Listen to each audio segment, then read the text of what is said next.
we've already talked about, the special features, and I think anybody who kind of knows about guitars would already be interested in your guitars, but why would, it be a good idea for someone to get one of your guitars?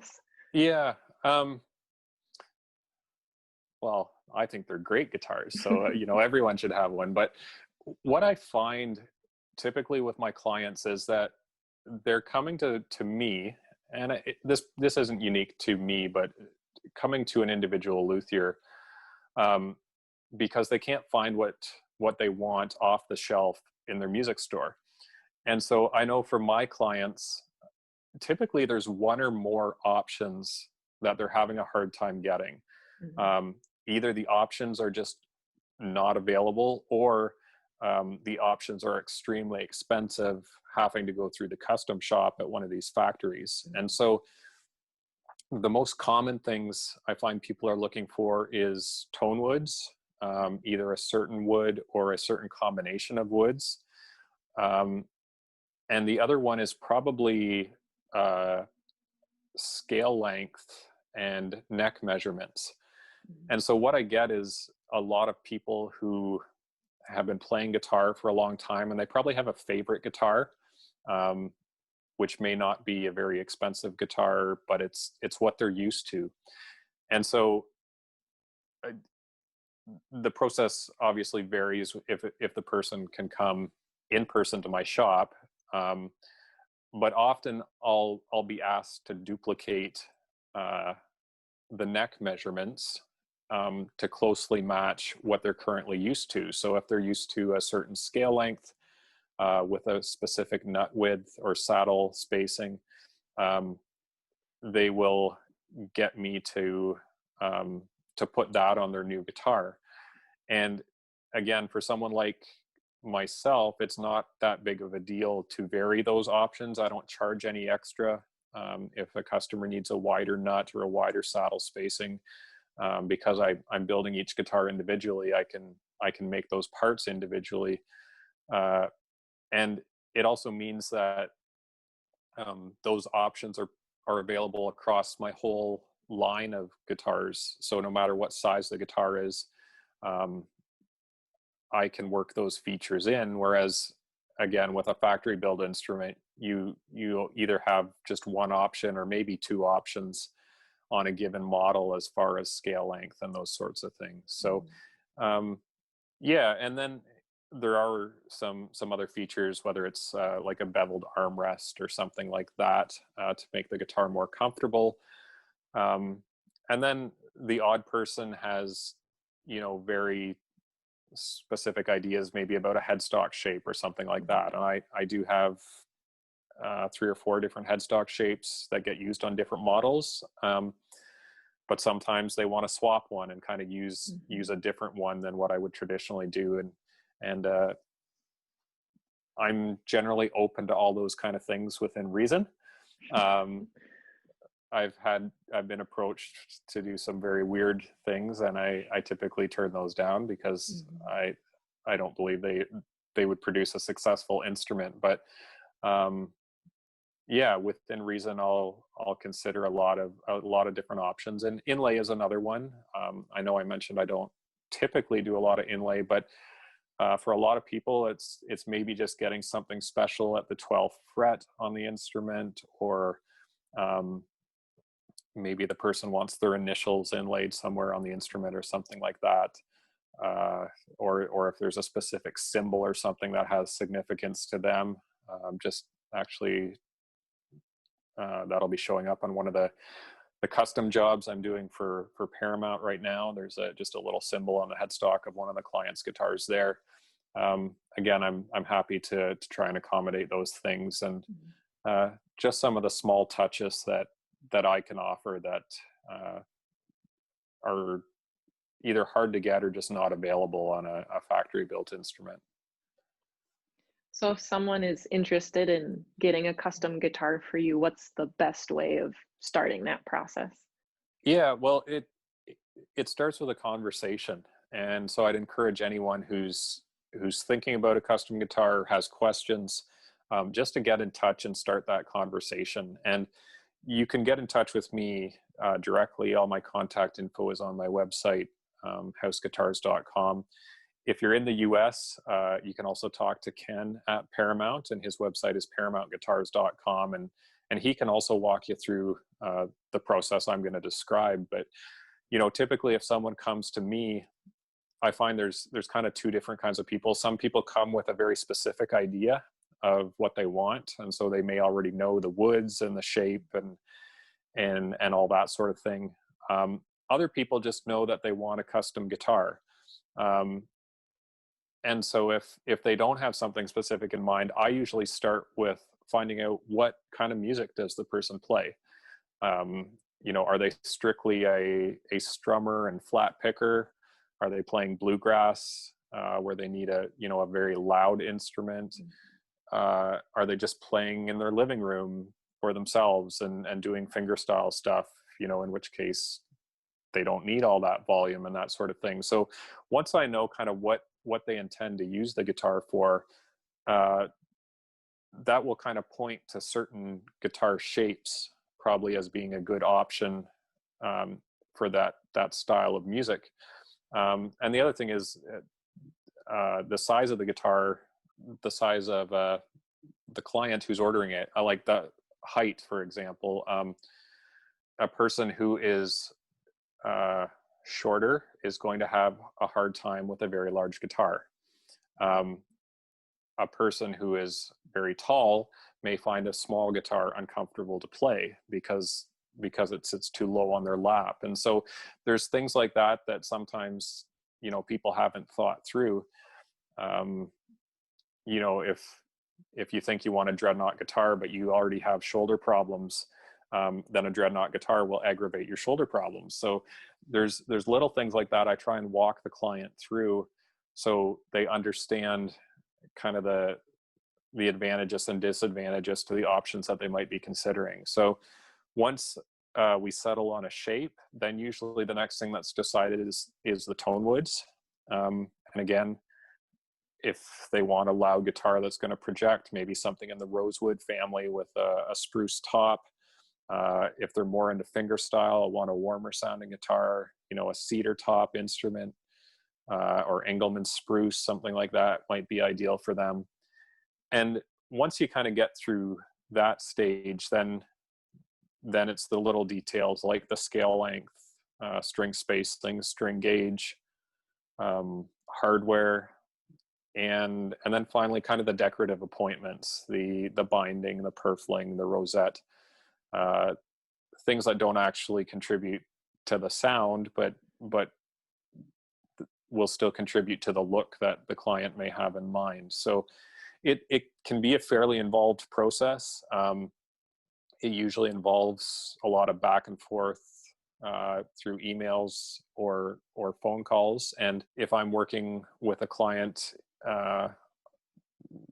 designing a build, I can generally provide pictures of instruments I built in the past so that they can see examples of what I've done and maybe the different features that they haven't seen before. So dealing with each client is different. I build for local clients that live right here in town, and I've built for people in Europe and Australia where the only communication we've had has been through email. Mm-hmm. And yet we've still been able to successfully design and build the guitar that the client's looking for. So it's kind of a fun process too for the client, because most aspects of the guitar can be customized and tweaked, and it is really fun to kind of pick out all those different pieces and put together your dream guitar. And that's definitely one of the fun aspects I find of this job, is that for me, pretty much everything I build is different. Rarely do I build two instruments that are exactly the same. And it's a challenge, but it's fun to try and come up with the best combination that'll meet each individual client's needs. Yeah, I know with my guitar, we were emailing back and forth, and I was also working with Ken to make sure, I understood everything and I got Yeah. everything I wanted. So if anybody's interested in getting your guitars, there is help from you, or you can go through Ken. And that really helped me because there were certain aspects I didn't even know about. And I'm just in love with my guitar and it's like perfect for me. And so I'm so happy with how that process went and how easy it was. And I understood everything and I got exactly what I wanted. Yeah.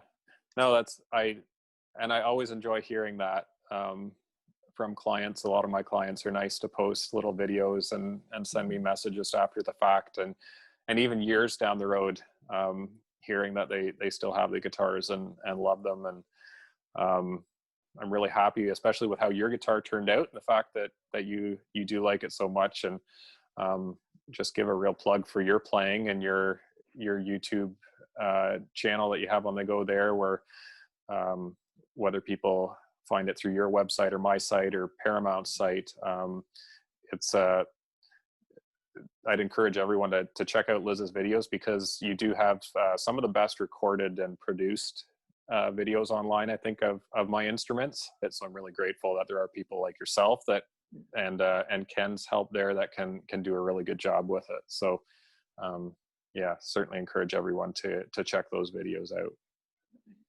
Well, let's end with our final question. So, Okay. what do you predict the future might bring for guitar building? Oh, well, that's A big question. it's a big question, and it's in some respects maybe it's hard to say, but at the same time, guitar building, luthiery has really taken off, I've noticed, in the past few years. And when I started building 18 years ago, I was kind of unusual in that I picked it as a first career. So it was what I did straight out of high school. I didn't go through college or university for anything else, but I went straight into it. And so I was the odd one out at that time, because most of the other builders I'd known, not all of them, but most, had picked it as a second or third career, or a retirement business. And I would often go to guitar shows, and that's what I would find, is that a lot of people were there kind of as a retirement business with their guitars. And there was just a couple guys or girls like myself who were, I was going to say brave enough, but maybe crazy enough was the right word, to dive into it out of high school. But since I got into building, there's a lot more opportunities now for instruction in guitar making, a lot more schools, a lot more online resources. And so we're just seeing an explosion right now of young people getting into the guitar making world as a first career. And it's creating certain challenges and some unique things that we haven't seen in the market before. What it means is that there's more choice right now than ever before when it comes to picking a luthier to work with. There's established guys that have been in the market for 30, 40 years, and you're also seeing these new businesses pop up where they've only been around for a year or two. And then there's people like myself that are somewhere in between. And so it can be a little overwhelming to decide who you should go with. But the things that I'm noticing is that a lot of these young people are coming out with far more training initially than I ever had from the training that I took at the time. And so the quality of the instruments that's being produced is extremely high. And I've heard some people describe us as being kind of in a golden age of guitar making, where we have some of these great masters that are, now 40, 50 years into their careers, combined with these newer builders who are really pushing the envelope with their designs and what they're doing. And also the easy availability of technology today, like CNC machines and stuff like that are now affordable enough that a lot of individual builders can have these things in the shop. It means the the quality of the guitars is continuing to rise, and it also means the competition among builders is very fierce. As far as, you know, we're all more or less, we're all friends in the guitar making community, and that's one thing I love, is that information gets shared very freely, at least in the steel string world, not so much in the classical world. But it does mean that there's a lot of competition for the clients that are out there. So as a builder, it's a very challenging time to be in the market and in the industry.